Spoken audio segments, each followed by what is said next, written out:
முதல் வாசகம் திருத்தூதர் பணிகள் நூலிலிருந்து வாசகம். அதிகாரம் 7, இறைவசனங்கள் 51 60 முடிய மற்றும் அதிகாரம் 8 இறைவசனங்கள் 1 முடிய. திமிர் பிடித்தவர்களே, இறைவார்த்தையை கேட்க மறுக்கும் செவியும் ஏற்க மறுக்கும் உள்ளமும் கொண்டவர்களே, உங்களுடைய மூதாதையரைப் போல நீங்களும் தூய ஆவியாரை எப்போதும் எதிர்க்கிறீர்கள். எந்த இறைவாக்கினரைத்தான் உங்கள் மூதாதையர் துன்புறுத்தாமல் இருந்தார்கள்? நேர்மையாளருடைய வருகையை முன்னறிவித்தோரையும் அவர்கள் கொலை செய்தார்கள். இப்போது நீங்கள் இயேசுவை காட்டிக் கொடுத்து கொன்றுவிட்டீர்கள். கடவுளின் தூதர்கள் வழியாய் தரப்பட்ட திருச்சட்டத்தை நீங்கள் பெற்றிருந்தும் அதனை கடைபிடிக்கவில்லை. இவற்றை கேட்டவர்கள் உள்ளம் கொதித்தெழுந்து அவரை பார்த்து பற்களை நரநரவென கடித்தார்கள். அவரோ தூய ஆவியின் வல்லமையை நிறைவாய் பெற்று வானத்தை உற்று நோக்கினார்.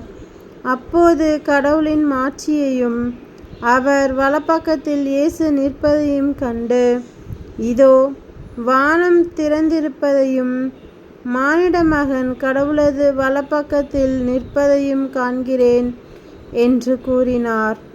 ஆனால் அவர்கள் தங்கள் செவிகளை அடைத்து கொண்டு பெருங்கூச்சலிட்டு ஒருமிக்க அவர் மேல் பாய்ந்தார்கள்.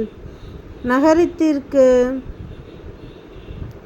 வெளியே இழுத்து கொண்டு போய் அவர் மேல் கல்லெறிந்தார்கள்.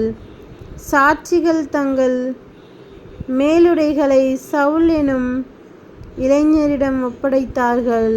அவர்கள் ஸ்தேவான் மீது கல்லெறிந்த போது அவர், ஆண்டவராகிய இயேசுவை எனது ஆவியை ஏற்றுக்கொள்ளும் என்று வேண்டிக் கொண்டார்.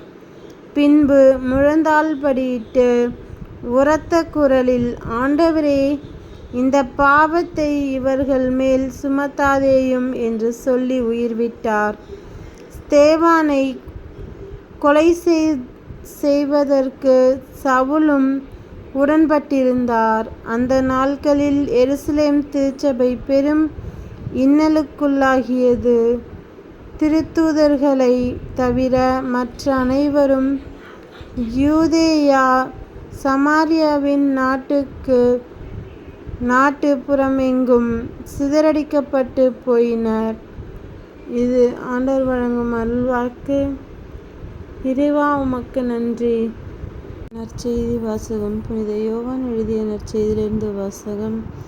அதிகாரம் 6 இறைவசனங்கள் 30 35 முடிய.